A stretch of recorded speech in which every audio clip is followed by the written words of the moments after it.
Et salut tout le monde et bienvenue dans ce nouveau tutoriel dans Maya dans lequel nous allons voir les différents outils de modélisation basiques que le logiciel propose pour vos modélisations 3D.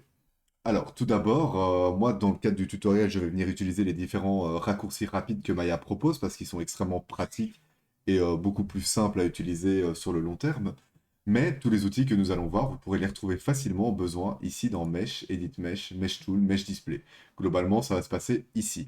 Évidemment, je dirai à chaque fois quel raccourci j'utilise de manière orale et vous les aurez aussi affichés en bas à gauche de l'écran. Vérifiez simplement d'être bien en mode modeling et ici à droite dans Général. Voilà, donc on va commencer tout de suite par l'outil Bevel. Donc l'outil Bevel, d'abord en ayant mon objet sélectionné, je vais venir en mode Edge, donc avec clic droit enfoncé, sélectionner une de mes edges. Avec Shift clic droit, je vais pouvoir maintenant venir sélectionner l'outil Bevel, donc à droite, et je vais aller comme ça. Voilà. Alors, d'abord, maintenant que j'ai une option qui est sélectionnée, avec la touche CTRL et le clic molette, je vais pouvoir aller de gauche à droite pour modifier la valeur. Je peux aussi utiliser CTRL-SHIFT pour être beaucoup plus précis. Et si j'appuie uniquement sur Shift, hop, c'est 0 ou 1. Donc ça, c'est très pratique comme raccourci. Vous allez l'utiliser tout le temps quand vous aurez des valeurs à gérer comme ça. Donc je vais faire un petit bevel. Et on vient chipoter avec les différentes options. Donc toujours être curieux, hein, c'est comme ça que vous allez apprendre les logiciels. Il ne faut pas hésiter à même forcer les options pour vraiment voir ce qu'ils font, ce qu'elles font. Donc ici on rajoute les segments et on voit directement bah, ce que ça peut nous donner comme possibilité. La def, etc. etc. Alors ici, en n'ayant rien sélectionné, Shift clic droit, je vais chercher un cube en bas, je le déplace et je vais sélectionner une edge ici, une edge là, Shift clic droit, Bevel Edge, et je vais le mettre à fond. Donc on voit que Maya nous bloque directement quand on est à fond, donc à 1, pour pas qu'on aille plus loin, et c'est le maximum qu'il peut faire. Donc ça c'est très bien. Je rajoute des segments, et voilà, on peut avoir comme ça des arrondis qui sont parfaits, si on en a besoin, pour une arche ou je ne sais pas, pour plein de choses, créer un coffre, etc. etc. Problème, c'est que par exemple ici, et donc ça va nous permettre d'introduire une nouvelle notion, c'est qu'ici, on va avoir en fait deux vertex qui ne sont pas soudés. Et ça, c'est quelque chose qu'on ne veut absolument pas. Donc je fais CTRL Z, et pour régler ça, c'est très simple. Soit on sélectionne donc tous nos points comme ça, soit on peut venir avec CTRL SHIFT A, tout sélectionner, soit on peut faire une petite sélection, etc. etc. Moi, je vais tout sélectionner. Et avec Shift, clic droit, je vais aller dans Merge Vertice, donc au-dessus, et ensuite Merge Vertice ici à droite. Et en fait, qu'est-ce que ça fait? Eh bien, ça va dire à Maya, si les vertex sont éloignés de minimum cette distance-là, tu vas les souder ensemble. Donc ici, comme mes vertex sont vraiment l'un sur l'autre, j'ai besoin d'une très petite valeur. Mais si je voulais par exemple venir souder les vertex qui sont ici, il faudrait que je l'augmente. Hop. Et on voit que là, on voit que ça modifie quelque chose. Et que ça vient pas souder parce que je suis au maximum. Mais je peux taper une valeur. Donc par exemple, je sais pas, 10. Et on voit que mes points viennent se souder parce qu'ils sont à moins de 10 unités bas d'écart, simplement. Voilà. Donc ici, je vais rester en point 1, par exemple, ce sera largement suffisant. Et quand je sélectionne mon vertex maintenant, eh bien, il n'y en a plus qu'un. Pour le bevel, on va pouvoir venir aussi jouer avec ça sur des faces. On peut venir, hop, bevel une face complète. Même ici, si je voulais, hein. On peut vraiment faire ce qu'on veut. On peut même le faire sur des vertex. À ce moment-là, ça s'appelle un chamfer et pas un bevel. Mais c'est sensiblement la même chose, voilà. Vous voyez ce que ça fait. Alors là, on a des problèmes de shading. On en parlera dans une autre vidéo, en parlant des normales et donc des soft et des hard edge. Mais ici, on va se concentrer vraiment sur les outils. Alors, toujours en restant dans le principe de devoir souder des points, je vais recréer un nouveau cube. Voilà. Refaire un petit bevel. Hop, pas un extrude, un bevel. Pourquoi il ne veut pas? Excusez-moi. Hop, hop, hop. Shift clic droit. Ah oui, bevel à droite, c'est moi qui le voyais pas, désolé. Je rajoute des segments, hop, j'augmente un peu la fraction, et voilà. Alors, comment je peux faire pour relier deux points facilement comme ça? Alors, il y a deux options. Soit vous êtes en mode snapping, qu'on verra dans d'autres tutos, et vous venez, hop, snapper les points l'un sur l'autre, et puis avec l'outil qu'on a vu tout à l'heure, on peut faire un merge vertice, par exemple. Soit on a un outil qui est beaucoup plus pratique. On va sélectionner, on va être en mode vertex, que vous ayez sélectionné ou pas des vertex, ça ne change rien. Shift, clic droit, merge vertice, et le target weld Tool. Et là, on va cliquer directement sur la petite box d'options ici. Voilà. Alors, dans un premier temps, ça va pouvoir me dire, venir sélectionner un point, aller sur l'autre, et directement, vous voyez, on peut les souder comme ça. Donc ça, c'est évidemment extrêmement pratique pour modifier la topologie d'un élément. On a deux options pour cet outil, donc c'est vraiment pas compliqué. On a le target et le center. Donc le target, il va venir se souder au second point que j'aurais utilisé, CTRL Z, et le center, il va faire au milieu. Voilà, simplement. Et vous voyez que du coup, là, on a un petit point qui est au milieu de la ligne qui va rejoindre les deux premiers points qu'on a sélectionnés. Ça nous indique où est-ce qu'on le soude. C'est aussi simple que ça. Il n'y a pas grand-chose d'autre à savoir. Mais voilà, c'est un outil qui est très très très pratique. Ok. Outil suivant, le multicut. Outil très complet. Je vais venir sélectionner à nouveau un cube. Voilà. Et pour activer le multicut, vous pouvez être en mode objet ou avoir sélectionné une edge, etc. On va faire Shift-clic droit, multicut. Et voilà. Et donc ça nous permet plein de choses. Donc le multicut, tout d'abord, on va pouvoir par exemple venir, donc c'est vraiment un couteau, couper et rajouter des points à notre forme, en sachant que je ne peux pas venir euh, traverser un segment que je viens de faire. Vous voyez, donc là, je ne peux pas venir le faire. Je vais d'abord appuyer sur Enter pour valider mes modifications. Donc on voit que là, j'ai un nouveau polygone. Hop. Et repasser en mode multicut, par exemple, pour faire ceci. Donc vraiment, on peut faire toutes sortes de choses. C'est un outil extrêmement puissant, mais ce n'est pas tout. On a d'autres options. Donc par exemple, je repasse en mode multicut, et quand j'appuie sur la touche CTRL, on peut venir rajouter des edge loops. Si j'appuie sur CTRL et en même temps la clic molette du milieu, hop, ça va me faire en fait une ligne pile poil au milieu. Vous voyez? Donc si je le maintiens, vous voyez que là j'ai un 50% qui est activé. Vous le voyez à côté de ma souris. Et dès que je le relâche, hop, ça crée ma ligne. Je vais recréer un nouveau cube. Je repasse toujours en mode multicut. Et pour avoir accès à ces options, bah, soit on avait la possibilité donc, de venir ici dans la petite box, mais ça c'est pas très esthétique. Moi je préfère hop, venir directement ici à droite dans mon Modeling Toolkit, chercher mon multicut et j'ai différentes options ici. Alors c'est très simple, hein. Quand vous appuyez sur CTRL plus Shift, vous allez snapper. Et la valeur de snapping, elle se gère ici. Donc, si je mets 20%, hop, je viens snapper. Et toujours en cliquant sur la molette du milieu, bah, je peux toujours revenir à 50% si je veux. Donc c'est un raccourci rapide, hein, ça en gros. Donc voilà, ici on a un outil de snapping avec CTRL-SHIFT, 40%, etc., 20%, etc., etc. Ce qui nous intéresse aussi, c'est l'outil de Delete Face. Donc là, ça va être une nouvelle méthode, c'est-à-dire que en étant en dehors de mon objet, je vais pouvoir tracer une ligne, et vous voyez qu'il y a une ligne pointillée qui se forme, ça montre la direction dans laquelle il va couper, et quand je relâche, hop, il a coupé ma face.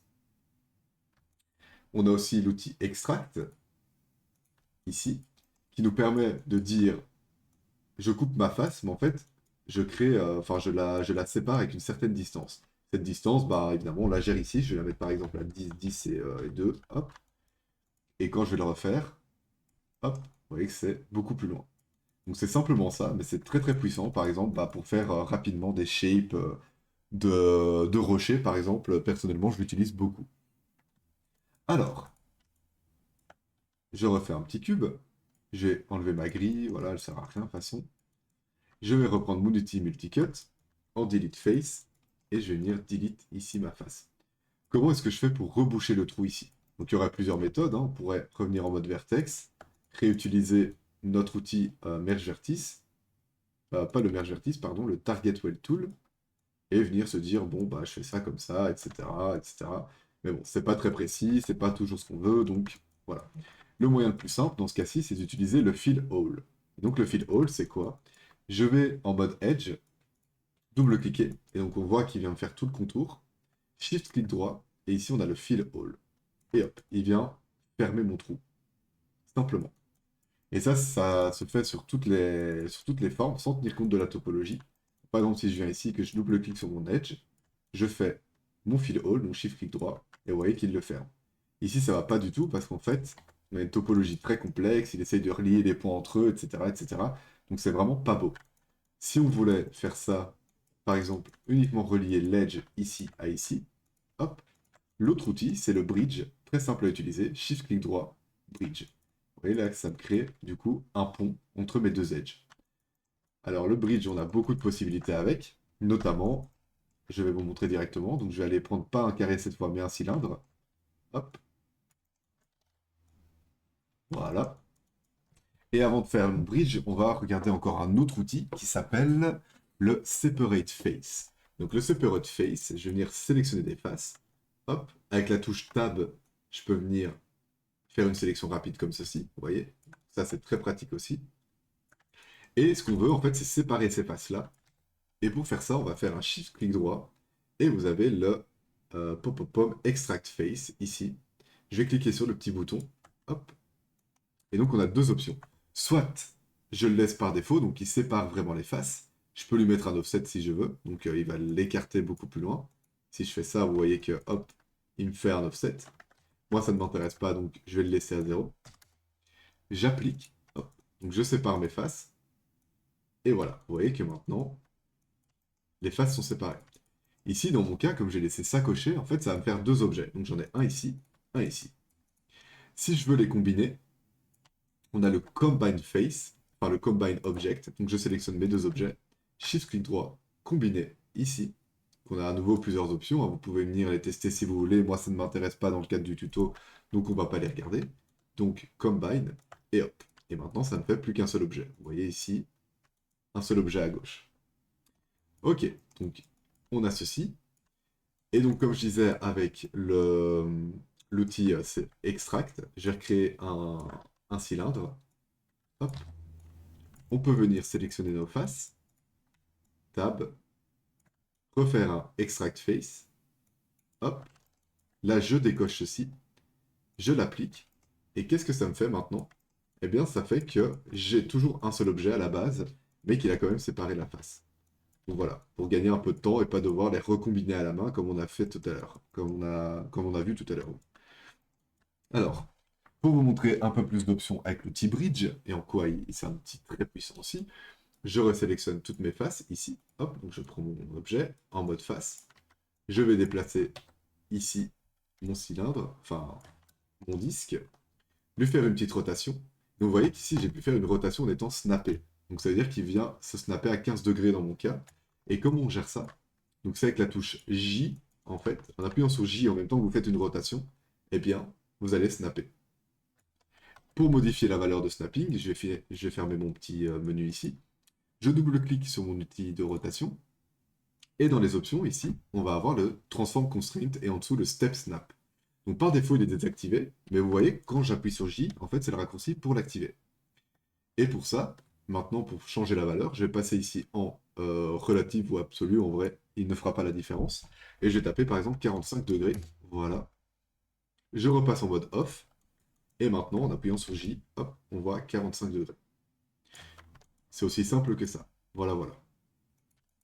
Alors, maintenant, ce que je vais faire, c'est que je vais venir prendre mon objet en mode Edge, double-clic ici pour sélectionner toute la loupe, et double-clic ici avec Shift enfoncé pour sélectionner cette loupe-là. Maintenant, j'ai tout qui est sélectionné comme ça.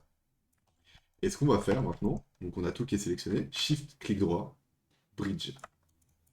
Et vous voyez ce que ça fait. Dans les paramètres, on va les bouger un peu, on va rajouter des subdivisions, et en plus ici, donc Curve Type, on va pouvoir venir mettre en Blend, et voilà. Vous voyez, c'est vraiment très puissant. Alors il y a d'autres techniques, à partir de curves qu'on peut venir extruder, etc. Tout ça, ce sont des choses qu'on pourra voir dans d'autres tutos si ça vous intéresse. N'hésitez pas à le mettre dans les commentaires et je le ferai au plus vite. Mais voilà, vous voyez déjà qu'avec l'outil Bridge, ça permet de faire des choses très intéressantes. Il est possible que vous vous retrouviez du coup dans des situations comme ça. En fait, les faces sont inversées, donc vous avez vraiment des artefacts qui se créent. C'est pas un problème, vous voyez qu'en fait ici vous avez la direction de source et la direction target. Et vous devez venir jouer en fait avec le plus et le moins pour les remettre dans le bon sens. Donc ça peut arriver, hein, c'est pas un problème, vous avez une option pour gérer ça. Ok. Une autre option qui est absolument primordiale quand on modélise, c'est l'extrusion. L'extrusion, c'est vraiment la base, hein. Normalement, j'aurais même pu le voir dès le début, mais on va le voir maintenant. Donc, je vais recréer un nouveau cube. Voilà. Hop, avec F, vous voyez que ça vient frame, donc me mettre sur l'objet que j'ai sélectionné. Si je sélectionne rien, ça va frame sur toute la scène. Donc voilà, petit raccourci en plus. Et on va faire une extrusion. Donc pour ça, je vais sélectionner une face, par exemple. Shift clic droit. Et on a le extrude face. Donc là, on a notre petite box qui apparaît. Avec de nouveau la thickness. Hop. On peut rajouter des divisions si on veut, etc. Mais c'est ça l'extrusion. C'est simplement, hop, j'ai une face et je l'extrude. Je rajoute de la matière globalement. Je peux venir avec mes gizmos directement, hein, si je veux, ici. Voilà. Hop, re-extrude, etc., etc. OK? Alors, petit raccourci en plus, c'est avec, quand vous appuyez, vous êtes en mode face, vous faites Shift et vous bougez la face. Donc vous voyez que là, j'ai le mot extrude qui s'affiche sur mon Shift. Enfin, pendant que j'appuie sur Shift et que je vais le déplacer. Et là, il m'extrude directement toute ma face. Ça marche aussi avec les edges. Voilà. On verra à nouveau pourquoi ma face, elle est noire ici dans un autre tutoriel. C'est les normales et les smooth, enfin les normales, oui, simplement. Et on pourrait aussi le faire sur les points. Je ne sais pas ce que ça va donner, honnêtement. Bon, bah voilà ce que ça fait. Mais ça, personnellement, je l'utilise très très peu. En général, ça ne me sert à rien. Voilà. Alors, une autre option qui est extrêmement intéressante dans l'outil Extrude, donc je vais quand même faire CTRL Z pour que ça prenne un peu moins de place, voilà. Je recrée un petit cube, F, je prends ma face et je vais aller dans le mode Extrude Face. Et maintenant, j'ai le offset, voilà. Je vais venir jouer avec les paramètres et vous voyez ce que ça fait. Donc ça, évidemment, c'est génial pour venir rapidement créer, hop, des forme complexe, un petit offset, voilà. Et si je vais aller encore un peu plus loin, donc comment je modélise moi, en fait avec l'outil de scaling, donc en étant sur R, donc ça fait ça, hein, on peut venir faire un offset directement, en appuyant sur Shift en même temps. Vous voyez, Shift, et je fais un scale, et hop. Et donc hop, et donc très rapidement, on peut venir créer des formes extrêmement intéressantes pour nos modélisations. Voilà, donc ça c'est les gros outils qu'on utilise pour la modélisation 3D. Il y a une dernière chose que j'aimerais voir ici avant de terminer ce tuto, c'est le Circularize. On n'en parle pas assez souvent, mais c'est un outil qui peut être très très pratique. Alors, qu'est-ce que c'est? Eh bien, je vais sélectionner par exemple toutes mes faces ici. Donc voilà, et j'ai envie de me dire, en fait, tout ça, j'ai envie que ce soit enfin, qu'elles aient une forme de cercle. Et en fait, on a le petit icône ici, et si je clique dessus, vous voyez que, hop, il vient circulariser mes points. Donc ça, c'est génial, hein, évidemment, ça peut servir dans beaucoup de cas. Et vous avez toujours les options, hein, venez tester un petit peu ce qu'il vous propose. Mais c'est aussi très, très, très puissant. Donc voilà. Je prévois dans d'autres tutos de voir notamment aussi eh bien, les symétries, par exemple, ou encore les déformeurs, les notions de hard et soft edge, donc pour éviter ce genre de choses, hein, où c'est vraiment pas joli parce que du coup la lumière interagit mal avec le modèle. Si vous avez d'autres demandes, n'hésitez pas et on pourra les voir ensemble. Voilà, j'espère que ça vous aura plu et je vous dis à plus tard pour un nouveau tutoriel.